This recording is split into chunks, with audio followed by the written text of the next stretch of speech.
Students, अब आज हमारा टॉपिक है digestion and absorption. Digestion and absorption that is the topic. सबसे पहले आते हैं डाइजेशन क्या होता है। तो डाइजेशन टू टाइप का होता है, that is the mechanical digestion और that is the chemical digestion. Mechanical digestion मतलब होता है लार्ज फूड पार्टिकल को स्मॉल फूड पार्टिकल में कन्वर्ट करना।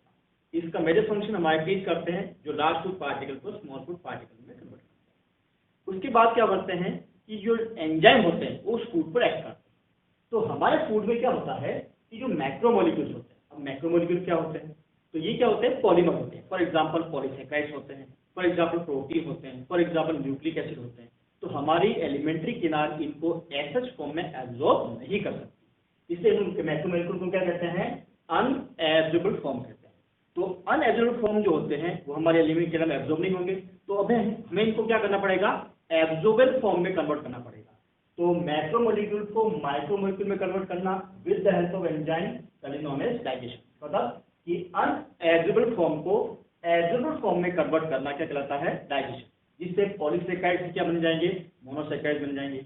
प्रोटीन से क्या बन जाएंगे, अमीनो एसिड बन जाएंगे। दैट इज न्यूक्लिक एसिड से क्या बन जाएंगे, नाइट्रोजन बेस। अब अमीनो एसिड, मोनोसेकेराइड और नाइट्रोजन बेस को हमारी एलिमेंट्री किनार क्या कर लेती है, एब्जॉर्ब कर लेती है। तो that is known as digestion. तो डाइजेशन क्या हुआ, एक मैकेनिकल, एक हुआ केमिकल। अब हम क्या करते हैं कि हमारी बॉडी में ग्रोथ और हम कह रहे हैं कि एनर्जी के लिए हम क्या करते हैं, फूड लेते हैं। तो फूड जो हम ले रहे हैं उसके टू कंपोनेंट होते हैं। First one is the proximate principle of food. Proximate principle of food वो कंपोनेंट होते हैं जो हमारे बॉडी में एनर्जी देते हैं। तो इसलिए हमें बल्क में फूड रिक्वायर्ड होते हैं। For example carbohydrate, for example protein and for example fat. तो कार्बोहाइड्रेट, प्रोटीन और फैट्स जो होते हैं इनको हम कहते हैं proximate principle of food. They are energy giving substances. फिर देखो सेकंड हमने लिखा है protective principle of food. Protective principle of food जो होते हैं ये एनर्जी तो नहीं देते, बट ये हमारी ग्रोथ और उसको मेंटेन करने के लिए क्या होते हैं, दैट इज द जरूरी होते हैं। फॉर एग्जाम्पल वाटर, मिनरल्स और वाइटामिन। तो वाटर, मिनरल्स और वाइटामिन जो होते हैं वो प्रोटेक्टिव प्रिंसिपल ऑफ फूड कहलाते हैं, और कार्बोहाइड्रेट, प्रोटीन और फैट्स जो होते हैं वो कहलाते हैं प्रॉक्सिमेट प्रिंसिपल ऑफ फूड। अब हम आते हैं सबसे पहले ह्यूमन डाइजेस्टिव सिस्टम। तो ह्यूमन डाइजेस्टिव सिस्टम जो होता है उसके दो कंपोनेंट होते हैं, that is the alimentary canal और एसोसिएटेड कैनाल। जो हमारी एलिमेंट्री कैनाल होती है उसकी टू ओपनिंग होती है, that is the mouth and that is the anus. तो ओपनिंग माउथ और एनस होती है, ये पूरी क्या कहलाती है, एलिमेंट्री कैनाल, इसको हम गट भी कहते हैं। इसके अलावा एसोसिएटेड ग्लैंड होती है जिसमें हम सैलिवरी ग्लैंड, जिसमें हम लीवर और पैंक्रियास को डिस्कस करते हैं।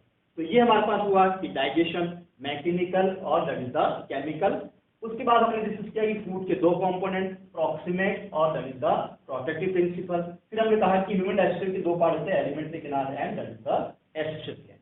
अब हम आते हैं सबसे पहले एलिमेंट्री कैनाल के बारे में। एलिमेंट्री कैनाल जो होती है वो हमारी स्टार्ट होती है माउथ से। तो माउथ जो होते हैं वो हमारे एंट्री पार्ट में लिप्स से कवर होते हैं, है ना।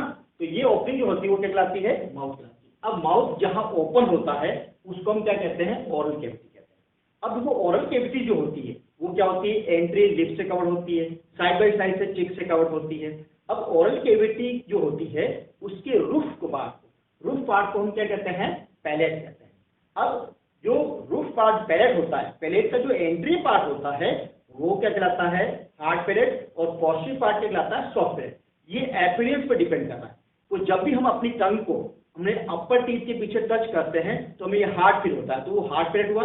उसके पीछे वाले पार्ट पर जब हम टच करते हैं तो वो सॉफ्ट फील होता है, तो उसको हम सॉफ्ट पैलेट कहते हैं। सॉफ्ट पैलेट का जो हैंगिंग पार्ट होता है उसको हम क्या कहते हैं, यूवुला कहते हैं। तो hanging part of soft palate is known as uvula. और वो यूवुला क्या करता है कि हमारी जो इंटरनल लेयर है, ये बाहर दो एक्सटर्नल लेयर होते हैं, अंदर क्या होते हैं, इंटरनल लेयर होते हैं, उनको कवर करता है during the drinking of water और स्वॉलोइंग ऑफ द फूड, जिससे हमारी नेजल कैविटी में फूड और वाटर एंटर ना पाए। और हमारे ओरल कैविटी के फ्लोर पर क्या होती है, टंग होती है। तो टंग जो होती है ये क्या होती है, एक मस्कुलर स्ट्रक्चर है, ये एक वॉलेंटरी स्ट्रक्चर होता है। अब टंग जो होती है उसके बहुत सारे फंक्शन होते हैं, फूड को पुश करना होता है, दैट इज द फूड को टेस्ट करना होता है। तो देखो क्या होता है, इसके अलावा लैंग्वेज के दैट इज द बोलने में हेल्प करती है। तो टंग जो होती है रिलेटेड टू टेस्ट हम यहाँ डिस्कस करेंगे। तो टंग पर क्या होती है, बेसिकली 3 टाइप की पैपिली प्रेजेंट होती है। दैट इज द फर्स्ट हमने यहाँ लिखा है सर्कमवेलेंट पैपिली।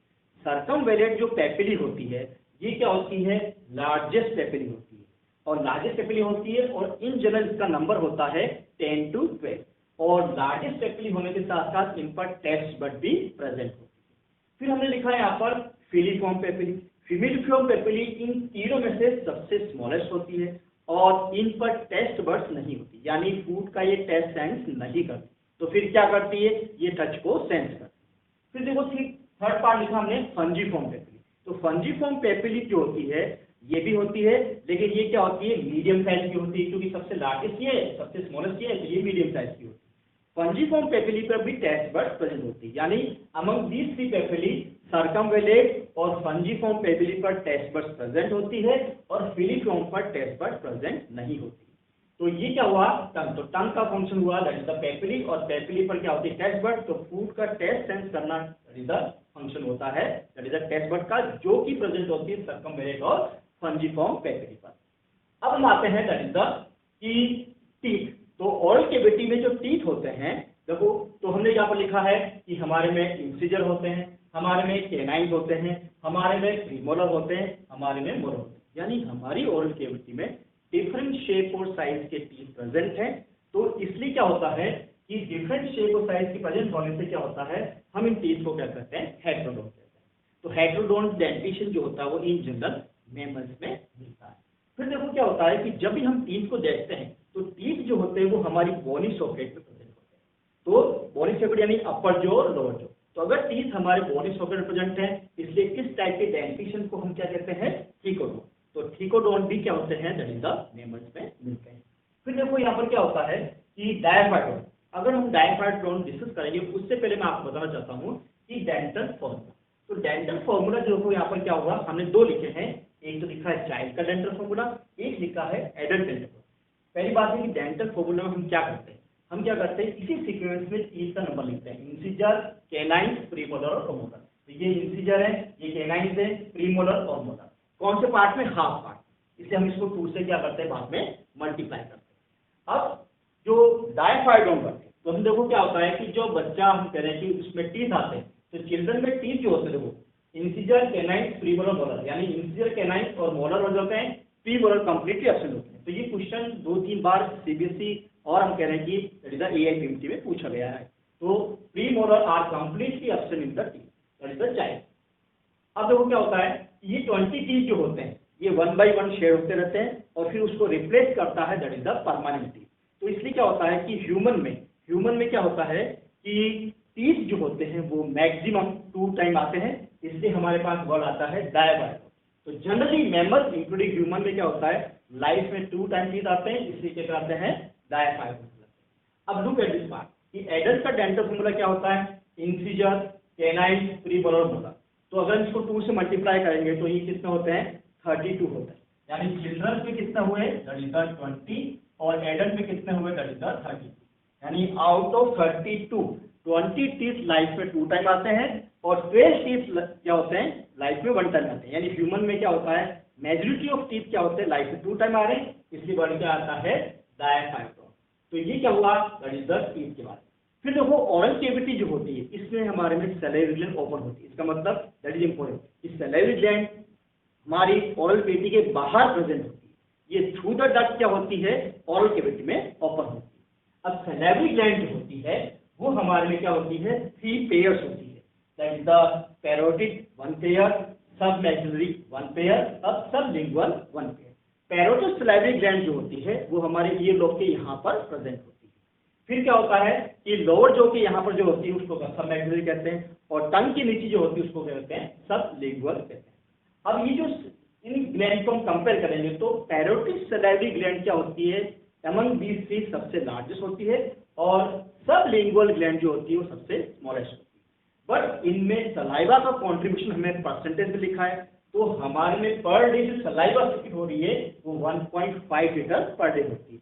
इसमें 25% कॉन्ट्रीब्यूशन किसका होता है, पैरोटिड सैलिवरी ग्लैंड का होता है, जबकि मैक्सिमम सलाइवा कॉन्ट्रीब्यूट कौन करती है, सब maxillary that is the salivary gland करती है, और मिनिमम सलाइवा कॉन्ट्रीब्यूट कौन कर रही है, that is the sub lingual salivary gland. अब ये तीनों ग्लैंड क्या कर रही है, कलेक्टिवली क्या करती है, 1.5 लीटर क्या करती है, सलाइवा पर डे रिलीज करती है। अब इस सलाइवा की जो पीएच होती है ऑप्टिमम वो 6.8 के आसपास होती है, और दैट इज द, इसमें मैक्सिमम क्वांटिटी में तो वाटर ही प्रेजेंट होता है, इसके अलावा आयन भी प्रेजेंट होते हैं, for example fluoride ion, for example potassium, sodium, bicarbonate etcetera. एक इंपॉर्टेंट पार्ट आपको याद रखना है कि सलाइवा के अंदर क्या होता है, लाइसोजाइम होता है। लाइसोजाइम क्या होता है, बैक्टीरिसाइडल एंजाइम होता है। बैक्टीरिसाइडल एंजाइम होता है जो बैक्टीरिया को किल करता है। ये जो एंजाइम होता है बैक्टीरिया की सेल वॉल को डाइजेस्ट करके उसको किल करता है, इसलिए सलाइवा जो होती है दैट इज द हमारी ओरल कैविटी में बैक्टीरिया को किल करती है with the help of lysozyme. इसके अलावा एक और आयन होता है जिसको हमने लिखा थायोसाइन। थायोसाइन भी क्या करता है, बैक्टीरिया की ग्रोथ को इनहिबिट करता है। इससे देखो क्या होता है कि अगर किसी पर्सन की ओरल कैविटी में सलाइवा सिक्रीट नहीं होती तो उसमें ओरल कैविटी के इन्फेक्शन कॉमन होते हैं, फॉर एग्जांपल डेंटल इन्फेक्शन। क्यों, क्योंकि उसमें लाइसोजाइम नहीं होगा और थायोसाइनेट आयन नहीं होगा। फिर देखो यहाँ पर क्या होता है, सलाइवरी ग्लैंड डाइजेशन में भी हेल्प कर रही है। डाइजेशन में कैसे हेल्प कर रही है कि ये टाइलिन एंजाइम रिलीज करती है। टाइलिन एंजाइम जो होता है इसको हम सलाइवरी अमाइलेज भी कहते हैं। सलाइवरी अमाइलेज जो होता है दैट इज द, ये अल्फा सलाइवरी अमाइलेज है। क्यों, क्योंकि स्टार्च और ग्लाइकोजन अल्फा ग्लूकोज के पॉलीमर होते हैं, यानी ये स्टार्च को और ग्लाइकोजन को डाइजेस्ट कर सकते हैं, दैट इज द टाइलिन। तो हमारे ओरल कैविटी में किसका डाइजेशन हो सकता है, दैट इज द स्टार्च का डाइजेशन होता है। तो ये हमारे पास क्या हुआ, that is the salivary gland. Oral cavity जो ओपन होती है वो होती है फेरिंग्स।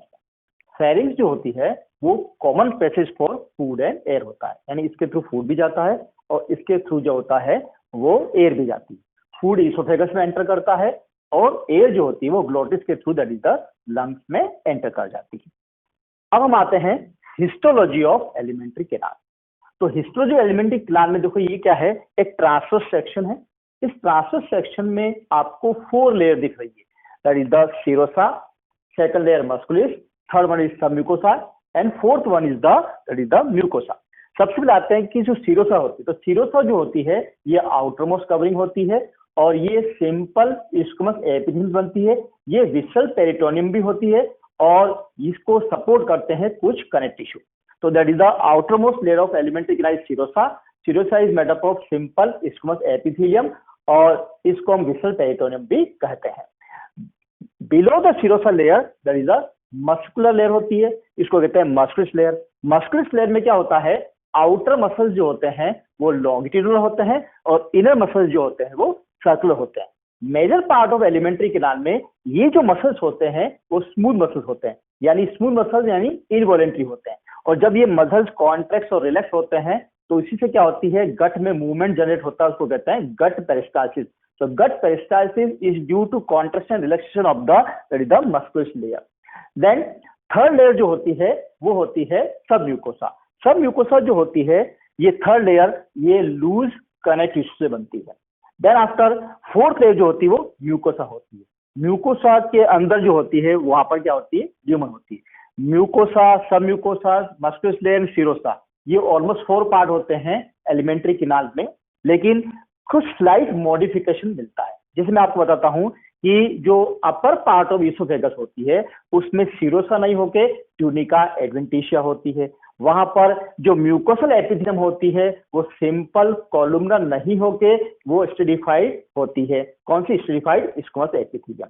इसी टाइप से अगर हम आते हैं कि जो मस्कुलस लेयर होती है इसोफेगस में, तो अपर 1/3 पार्ट ऑफ इसोफेगस में क्या होता है, मसल्स जो होते हैं वो स्मूथ नहीं होके वॉलंटरी होते हैं, यानी वो स्केलेटल मसल्स होते हैं। फिर हम आते हैं स्टमक में। तो स्टमक में क्या होता है कि ये जो that is the mucosal fold होते हैं वहां पर, तो म्यूकोसल फोल्ड जो होते हैं उनको वहां पर हम क्या कहते हैं, रुगी कहते हैं। प्लस यहाँ पर क्या होता है कि एक्स्ट्रा मसल्स की लेयर मिलती है, दैट इज द वो होती है ओब्लिक मसल्स लेयर। तो ओब्लिक मसल लेयर जो होती है वो कहाँ होती है, ओनली स्टमक में होती है। तो उसकी सीक्वेंस क्या बन जाएगी बच्चों कि longitudinal, circular and oblique muscle. इससे क्या होता है कि वहां पर चर्निंग मूवमेंट होता है, यानी मैकेनिकल डाइजेशन में क्या होती है, हेल्प मिलती है। तो ये क्या हुआ, एलिमेंट्री कैनाल का हिस्टोलॉजी हुआ। अब हम आते हैं कि जो फेरिंग्स ओपन होती है वो कहाँ होती है, ईसोफेगस में। तो ईसोफेगस के थ्रू जो होता है वो फूड हमारे में कहाँ एंटर करता है, स्टमक में एंटर करता है। तो स्टमक जो होता है वो मोस्ट डायलेटेड पार्ट होता है एलिमेंट्री कैनाल का। अब देखो यहाँ पर क्या हो रहा है इस डायग्राम को आप देखो कि ये इसोफेगस जो होती है वो स्टमक में ओपन हो रही है, तो इस ओपनिंग को कौन गार्ड कर रहा है? That is the gastro oesophageal sphincter. इसको हमने गैस्ट्रो इसोफेजियल स्फिंक्टर क्यों कहा? क्योंकि ये स्टमक और इसोफेगस के बीच में है। और इसका अदर नेम जो होता है वो क्या होता है? That is the cardiac sphincter भी कहा जाता है। अब देखो स्टमक जो होता है उसके 4 बेसिक पार्ट है। That is the cardiac part, क्योंकि इस कार्डियक क्यों कहा गया इसको? क्योंकि ये पार्ट हार्ट के क्लोज में होता है। देन सेकंड पार्ट क्या हुआ? Funds part. थर्ड पार्ट क्या हुआ? Body part. और फोर्थ पार्ट क्या हुआ? पाइलोरिक। पाइलोरिक पार्ट जो होता है वो स्मॉल इंटेस्टाइन के first part that is duodenum में ओपन हो रहा है। तो पाइलोरिक पार्ट जो होता है वो डुओडेनम ओपन होता है। इस ओपनिंग को भी गार्ड कौन करता है? That is the pyloric sphincter. तो पाइलोरिक स्फिंक्टर और गैस्ट्रोइस्टल स्फिंक्टर जो होते हैं ये क्या होते हैं? स्मूथ मसल से बनते हैं। One more point, pyloric sphincter ज्यादा स्ट्रॉन्ग होता है गैस्ट्रोइसोफेजियल स्फिंक्टर के कंपैरिजन में। अब स्टमक के अंदर क्या होता है कि गैस्ट्रिक ग्लैंड्स होती है। गैस्ट्रिक ग्लैंड जो होती है इसमें देखो हमने 4 टाइप की सेल्स लिखी है। गैस्ट्रिक ग्लैंड में सबसे पहले हमने सेल लिखी है म्यूकस सेल। तो म्यूकस सेल जो होती है वो क्या सिक करती है? म्यूकस सिक करती है। रिमेंबर, स्टमक के अंदर गॉबलेट सेल नहीं मिलती, यहाँ पर सिंपली हम वर्ड यूज क्या करेंगे? म्यूकस सेल जो क्या करती है? म्यूकस और बाइकार्बोनेट को सिक्रेट करती है। ये म्यूकस और बाइकार्बोनेट क्या करता है? हाईली एसिडिक एनवायरनमेंट से म्यूकोसल एपिथेलियम ऑफ स्टमक को बचाता है। फिर हम आते हैं सेकंड सेल। सेकंड सेल कौन सी होती है बच्चों? पैराइटल और ऑक्सिंटिक सेल। इसके देखो यहाँ पर हम लिखा है कि पैराइटल ऑक्सिंटिक सेल जो होती है वो क्या करती है? एचसीएल सीक्रेट करती है। एचसीएल जो होता है ये पीएच जो होती है एचसीएल की वो 1.8 होती है। तो 1.8 होने से क्या होता है? ये हाईली एसिडिक पीएच है। इससे फूड के साथ जो भी माइक्रो ऑर्गेनिज्म एंटर करते हैं ये उनको क्या करता है? किल कर देता है। किल करने के साथ साथ क्या करता है? जो हमारे फूड में प्रोटीन होते हैं तो उन प्रोटीन को ये क्या करता है? डीनेचर करता है। प्लस ये एचसीएल एंजाइम की एक्टिवेशन के लिए भी जरूरी होता है, जो भी हम फिजियोलॉजी ऑफ डाइजेशन में डिस्कस करेंगे। इसके बाद आपने देखा होगा ऊपर लिखा हमने कि that is the castle intrinsic factor. Castle intrinsic factor जो होता है ये वो फैक्टर होता है जो हमारे फूड में अगर विटामिन B12 प्रेजेंट है तो उससे ये बाइंड कर जाता है। बाइंडिंग होने के बाद इस विटामिन B12 का जो एब्जॉर्प्शन होता है वो हमारे इलियम पार्ट में होता है। तो अगर हमारे बॉडी में या स्टमक में क्या होगा? पैराइटल सेल क्या हो जाए? डैमेज हो जाए या कैसल इंट्रिंसिक फैक्टर रिलीज नहीं हो तो हमारी बॉडी में क्या होगा? विटामिन B12 का एब्जॉर्प्शन नहीं होगा। इससे उस पर्सन को क्या होगा? एनीमिया हो जाएगा। फॉर एग्जाम्पल वो कौन सा एनीमिया हो जाएगा? पर्निशियस एनीमिया हो जाएगा। फिर देखो यहाँ पर हमने एक लिखा है पैक्टिक सेल्स और कीफ सेल। इनको हम जाइमोजन सेल्स भी कहते हैं। क्यों? क्योंकि ये जो सेल्स होती है वो क्या करती है? इनएक्टिव एंजाइम को रिलीज करती है। फॉर एग्जाम्पल पैप्सिनोजन और फॉर एग्जाम्पल प्रोरेनिन। तो ये क्या होती है? एंजाइम सिक्रेटिंग सेल्स होती है। तो स्टमक में मेनली क्या होता है? पैप्सिन रिलीज होता है और इन्फेंट्स में सम क्वांटिटी में क्या होता है? प्रोरेनिन भी रिलीज होता है। स्मॉल क्वांटिटी में गैस्ट्रिक लाइपेज भी स्टमक में रिलीज होता है। फिर इसके अलावा हमने एक और सेल लिखी है that is the G cell. तो जी सेल जो होती है ये वो एंडोक्राइन सेल्स होती है जो गैस्ट्रोइंटेस्टाइनल हार्मोन रिलीज करती है। ये जी सेल जिस हार्मोन को रिलीज करती है, क्योंकि ये स्टमक में रिलीज हो रहा है, स्टमक से रिलीज हो रहा है, इसलिए इसको नाम रखा गया गैस्ट्रिन। और ये गैस्ट्रिन पहले ब्लड में रिलीज होता है, फिर कहां पर आकर एक्ट करता है? गैस्ट्रिक ग्लैंड पर, और गैस्ट्रिक ग्लैंड को स्टिमुलेट करता है to secrete the mucus, to secrete the HCl, to secrete the CIS and etcetera. तो ये क्या हुआ अबाउट द गैस्ट्रिक ग्लैंड। फिर हम आते हैं स्टमक कहां ओपन हुआ बच्चों? दैट इज द डुओडेनम में। डुओडेनम किसका पार्ट है? That is the small intestine का। तो हम आते हैं स्मॉल इंटेस्टाइन। तो स्मॉल इंटेस्टाइन को हमने स्मॉल क्यों कहा? क्योंकि डायमीटर वाइज ये स्मॉल है। फिर ये सबसे लॉन्गेस्ट पार्ट होता है एलिमेंट्री कैनाल का। तो स्मॉल इंटेस्टाइन के 3 पार्ट हमने यहाँ पर मेंशन किए हैं, डुओडेनम, जेजुनम और इलियम। ये कॉमन क्वेश्चन पूछा जाता है कि डुओडेनम किस शेप का होता है? तो आप कहेंगे that is the C shape, और ये हमारी डोर्सल बॉडी वॉल पर कनेक्ट होता है। तो डुओडेनम का पार्ट जो होता है, डुओडेनम जो होती है वो रेट्रोपेरिटोनियल कही जाती है। डुओडेनम की जो लेंथ होती है वो क्या होती है? 25 सेंटीमीटर के आसपास होती है, और ये वो साइट है जहां पर मैक्सिमम डाइजेशन होता है। फिर आते हैं सेकंड पार्ट जेजुनम। तो जेजुनम पार्ट जो होता है बच्चों ये क्या होती है? 100 सेंटीमीटर लॉन्ग होता है, और जेजुनम पार्ट में मैक्सिमम एब्जॉर्प्शन होता है। अब हमने आपको जब टिश्यू बताया था कि मैक्सिमम एब्जॉर्प्शन के लिए क्या चाहिए? माइक्रोविलाई चाहिए। माइक्रोविलाई क्या होते हैं? फिंगर लाइक पोजीशन होते हैं। तो होता क्या है कि स्मॉल इंटेस्टाइन में मैक्सिमम एब्जॉर्प्शन हो रहा है, और कौन से पार्ट में हो रहा है? जेजुनम में। तो यहाँ पर क्या होता है? ये जो म्यूकोसा लेयर होती है, तो म्यूकोसा लेयर के जो फोल्ड होते हैं स्मॉल इंटेस्टाइन में उनको हम कहते हैं प्लीकी सर्कुलेयर्स। अब इन प्लीकी सर्कुलेट पर जो फिंगर लाइक प्रोजेक्शन होते हैं उनको हम कहते हैं विलाई, और विलाई की सेल्स जो होती है वो क्या कहलाती है, एंट्रोसाइट, और एंट्रोसाइट पर क्या होते हैं, माइक्रोविलाई। यानी देखो क्या हुआ कि प्लीकी सर्कुलेट हुए, प्लीकी सर्कुलेट पर that is the villi present है, और विलाई पर क्या आते हैं, माइक्रोविलाई प्रेजेंट है। इससे क्या होता है कि सरफेस एरिया क्या होता है, मैक्सिमम फोल्ड या मेनी टाइम क्या हो जाता है, इंक्रीज हो जाता है। इसलिए small intestine specially jejunum part में क्या हो रहा है, मैक्सिमम एब्जॉर्प्शन होता है। किसका होता है, फूड का होता है। थर्ड पार्ट जो स्मॉल इंटेस्टाइन का होता है बच्चों, वो होता है इलियम। इलियम इन तीनों में सबसे लॉन्गेस्ट पार्ट होता है। इलियम में कोई सिग्निफिकेंट डाइजेस्टिव एक्टिविटी नहीं होती। यहाँ पर क्या होता है, वाटर और सोल्ट का क्या होता है, एब्जॉर्प्शन होता है, और ये अराउंड क्या होता है, 200 सेंटीमीटर लॉन्ग होता है। इलियम जो होता है अब वो क्या होता है, लार्ज इंटेस्टाइन में ओपन होता है। तो लार्ज इंटेस्टाइन जो होती है उसके 3 पार्ट हैं, that is the caecum, colon और रेक्टम। सीकम फर्स्ट पार्ट होता है, तो इलियम और सीकम के बीच में यहाँ पर इलियोसीकल वॉल होता है।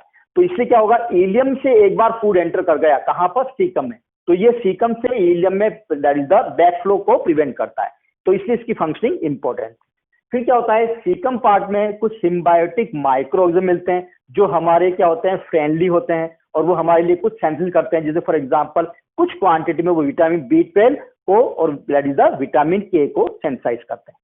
फिर आते हैं सेकंड पार्ट, कोलन। तो कोलन जो होती है ना, तो कोलन में क्या होता है, एसेंडिंग कोलन होती है, कोलन में क्या होता है, ट्रांसवर्स कोलन होती है, डिसेंडिंग कोलन होती है और सिग्मोइड कोलन होती है। कोलन में क्या होता है, इसकी वॉल में 3 लॉन्गिट्यूडिनल मस्कुलर बैंड होते हैं जिसको हम क्या कहते हैं, टीनिया कोलाई।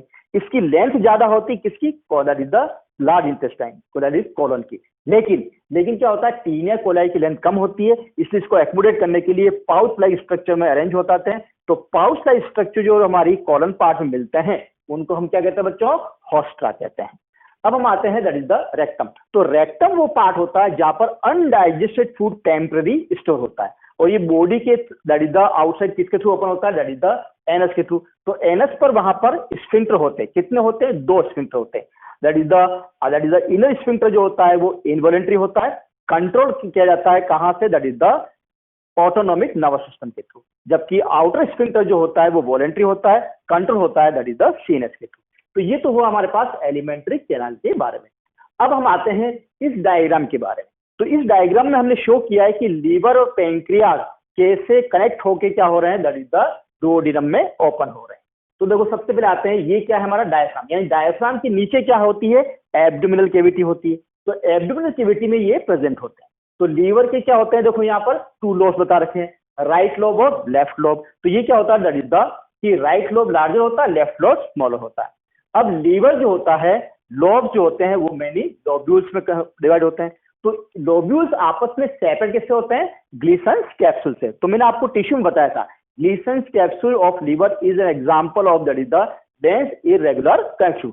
रिमेंबर, केवल मेमिनल लीवर में ही ग्लीसन्स कैप्सूल मिलते हैं, नॉन मेमिनल लीवर में ग्लीसन्स कैप्सूल नहीं होते। फॉर एग्जांपल फ्रोक में लीवर में ग्लीसन्स कैप्सूल नहीं होगा। अब आते हैं कि जो लीवर होता है, तो लीवर जो होता है ये हमारी बॉडी की लार्जेस्ट ग्लैंड है, ये अराउंड 1.5 kg का होता है। फिर लीवर के बहुत सारे फंक्शन है। तो देखो क्या होता है, लीवर स्टोर करता है, क्या स्टोर करता है, ग्लाइकोजन। इसके अलावा क्या होता है, ये कुछ विटामिन को भी क्या करता है, स्टोर करता है। फिर देखो क्या होता है, ये सिक्रीट करता है, क्या सिक्रीट करता है, bile juice. Remember, bile juice जो सिक्रीट होगा, ये बाइल जूस क्या करता है, इसमें बाइल सॉल्ट होते हैं जो फैट्स के डाइजेशन में हेल्प करेंगे, लेकिन ये ऐसा डाइजेस्टिव जूस होता है जिसमें कोई एंजाइम नहीं होते। तो जनरली ये क्वेश्चन पूछा जाता है, name the digestive juice which help in digestion but without enzyme. तो आपका आंसर क्या होगा, बाइल जूस होगा। इसके अलावा लीवर हमारे लिए बहुत सारे फंक्शन करता है, जैसे प्लाज्मा प्रोटीन को सेंसाइज करता है।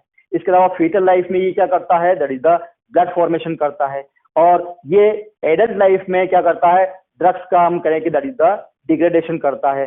स्टेरॉइड हार्मोन और या हार्मोन का क्या करता है, डिग्रेडेशन का। तो बहुत सारे फंक्शन जो होते हैं वो लीवर से रिलेटेड है। अब लीवर जो होता है, इसकी देखो ये क्या होती है, लेफ्ट और राइट हिपेटोडक्ट होती है, और ये क्या हो गई, कॉमन हिपेटोडक्ट। कॉमन हिपेटोडक्ट के थ्रू क्या हो रहा है, बाइल जूस जो होता है वो कहाँ जा रहा है, गोल ब्लैडर में। अब क्वेश्चन है कि ये गोल ब्लैडर में क्यों गया, क्योंकि गोल ब्लैडर वो साइट होती है जो बाइल जूस को स्टोर करती है। इसके स्टोर होने पर साथ साथ यहाँ पर क्या होती है, ब्रश बॉर्डर एपिथेलियम होती है, इसलिए क्या होती है, यहाँ पर उसका एब्जॉर्प्शन होता है। तो यहाँ पर गोल ब्लैडर के अंदर बाइल स्टोर भी होता है और बाइल कंसंट्रेट भी बनता है। अब बाइल जो होता है वो स्टोर हो गया, अब यदि यहाँ से रिलीज होगा तो गोल ब्लैडर की डक्ट को हम क्या कहते हैं, सिस्टिक डक्ट कहते हैं।